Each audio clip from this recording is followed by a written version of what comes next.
Hello everyone, chart लगा है हुडको यानी कि housing and urban development corporation limited. Monthly chart पे है, डेट है आज 1 नवंबर।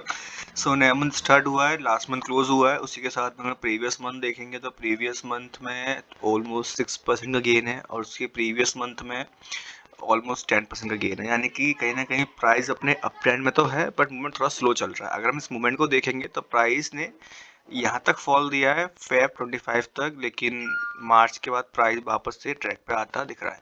अब क्या है कि इसका पहला जो सीआईपी लेवल था वो ये था, यहाँ पर कर्सर चल रहा है 165 170 के आसपास के पॉइंट्स पे।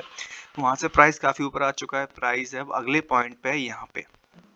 तो यहाँ से हमको ये देखने का है कि यहाँ से कोई ट्रेड पॉसिबल है इस पॉइंट तक के लिए या फिर नहीं, वो समझ में आएगा अपने को वीकली चार्ट फ्रेम पे। तो वीकली पे मैं जाऊँगा। वीकली पे मेरे को क्या दिखेगा, पहली चीज़ तो कि वीकली चार्ट फ्रेम पे कैंडल्स अपने 50 मूविंग एवरेज के काफ़ी नज़दीक है। कभी ऊपर कभी नीचे, कभी ब्रेक डाउन कभी ब्रेकआउट, मतलब काफ़ी ऊपर नीचे चल रहा है। ठीक है, अभी प्रेजेंट में क्या दिखता है कि प्रेजेंट में प्राइस अपने मूविंग एवरेज के जस्ट ऊपर बैठे हुए हैं और ऊपर क्लोज भी इसने दिया है। अब अगर मैं ट्रेंड लाइन ड्रॉ करूंगा तो ट्रेंड लाइन मेरे को दिखा सकती है कि ब्रेकआउट अच्छे कहाँ से हो सकते हैं या ब्रेकआउट से भी हुआ है या नहीं हुआ। तो टॉप से मैं इस पॉइंट को मार्क करूंगा तो कुछ इस तरह से ऐसे दिखेगा। अगर मैं इस पॉइंट को मार्क करूंगा तो ऐसे दिखेगा। तो एक चीज़ साफ है कि ट्रेंड लाइन ने इसका ब्रेकआउट कर दिया। ट्रेंड लाइन के थ्रू ब्रेकआउट हो चुका है। ब्रेकआउट इसके इसी हफ्ते में हुआ जो अभी कभी क्लोज हुआ। ठीक है, अगर वॉल्यूम की बात करेंगे तो वॉल्यूम यहाँ पे मेरे को दिखता है ठीक ठाक वॉल्यूम है।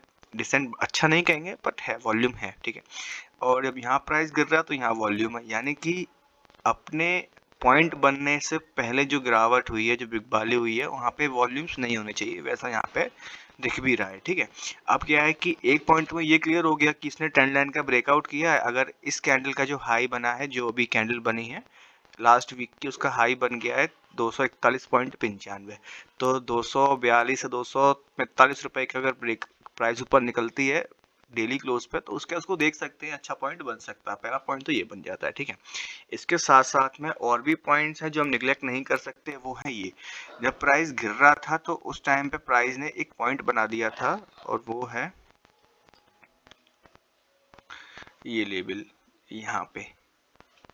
तो ये थोड़ा सा ज़्यादा कंसर्न है मेरे लिए, क्योंकि कैंडल्स ने एक रेजिस्टेंस तो क्रॉस किया है पर एक रेजिस्टेंस और भी ऊपर है। और जितने भी रेजिस्टेंस प्राइस में मार्केट में दिखते हैं अपने को, हम उन किसी को निगलेक्ट नहीं कर सकते। हालांकि इसको तो बिल्कुल नहीं करेंगे, क्योंकि रीज़न क्या है कि ये प्राइस बिल्कुल रेजिस्टेंस पॉइंट पर खड़ा हुआ है एज पर दिस 2 पॉइंट्स। ठीक है, तो मैं भी क्या देख रहा हूँ, फिलहाल एक चीज़ कंफर्म हो चुकी है। अगर अर्ली एंट्रीज देखनी तो यहाँ से हम देख सकते हैं एज पर ओन रिस्क। उसके बाद अगला पॉइंट बनेगा इस लेवल के ऊपर, जो कि इस कैंडल का हाई है, जो कि दिखाता है 262.70, यानी कि 20 पॉइंट ऊपर और तकरीबन 265 या 263 रुपए के आसपास के लेवल इसके अंदर बनेंगे।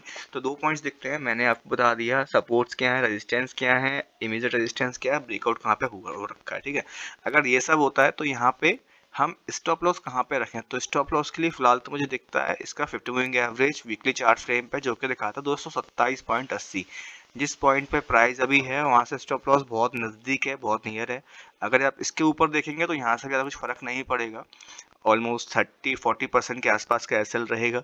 बट जिस एसएल को हम लगा के चल रहे हैं वहाँ चांसेस बन सकता है कि शायद प्राइस अगर थोड़ा सा डाउन में आया तो ये एसएल अपना हंट हो जाए, एसएल अपना चला जाए।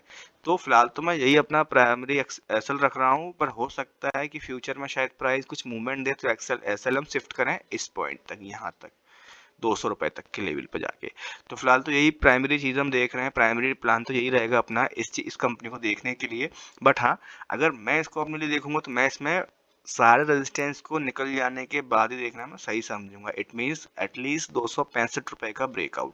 अगर 265 का ब्रेकआउट हो जाता है तो वो मेरे लिए लेवल काफ़ी अच्छा साबित रहेगा फ्यूचर के लिए। सो फिलहाल मैं इसमें वेट करने वाला हूँ एटलीस्ट इस पॉइंट के निकल जाने का। ये पॉइंट निकल जाएगा तो फियर भी इसके अंदर कम हो जाएगा कि प्राइस शायद दिक्कत कर सकते हैं। हालांकि फियर रहेगा क्योंकि आगे और भी रेजिस्टेंस पॉइंट है, बट इमीडिएट है तो यहाँ पे मैं थोड़ा सा रुकूंगा और वेट करूंगा 265 का।